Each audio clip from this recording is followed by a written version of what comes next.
Hey everyone, as I just want to share a little insight, quick insight of what I am studying and reading and meditating on today as I continue my study of Luke. I am in chapter 16, and I'm actually at the end of the chapter where Jesus was teaching on the rich man and the beggar. And one thing I really wanted to highlight was the simple fact that the rich man was never named, but the beggar was, and his name was Lazarus. And when you look at what his name meant, it means that God is my help. Lazarus could be any of us that have a heart that relies on God and know that God is our help. The rich man relied on the world and his riches and what he had, because every day he indulged in the luxury exotic meals and feasts while Lazarus waited for the crumbs to fall from his table, not knowing where his next meal was coming from, not knowing what was next, because he didn't have it. He was a man of poverty, but he knew that God was his help.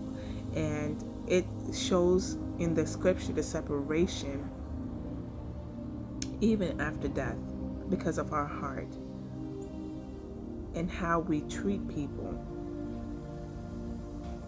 Lazarus went to the place of Abraham's bosom, and the rich man went to hell.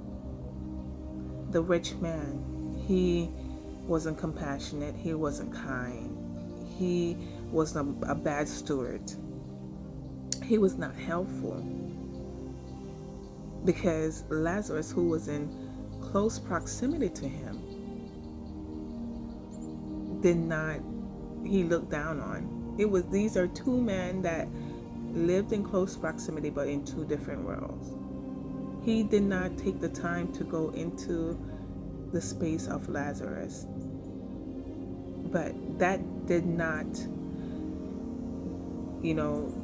deter where Lazarus helped, because Lazarus went to a place of place of rest, whereas this man went to a place of torment.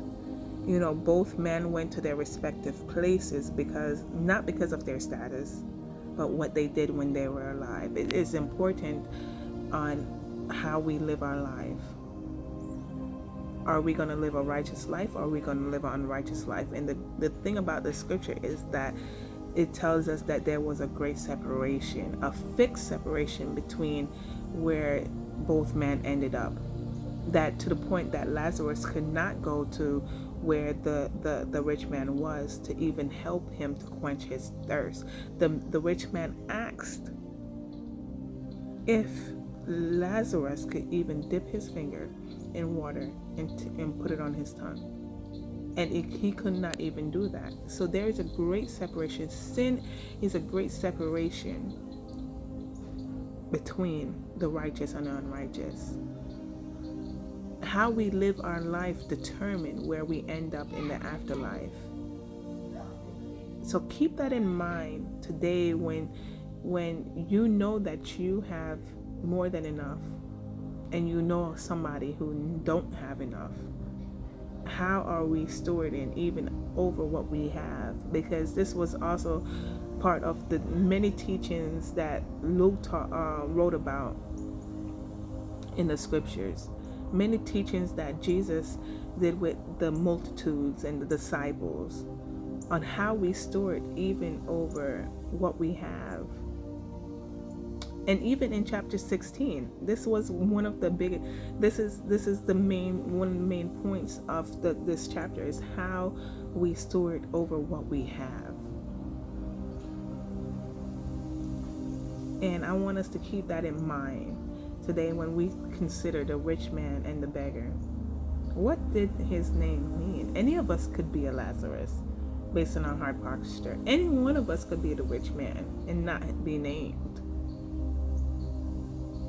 But how are we willing to steward over what the Lord has given us? And are we able to live a life that is worth going to the place of Abraham's bosom. It's something to think about, and I'm going to continue to think about it today as I continue my day, because this was a blessing. I don't know. So you guys be blessed and enjoy your day, and to know that our life that we live really determines where we end up, even after we have lived our life. So have a good one.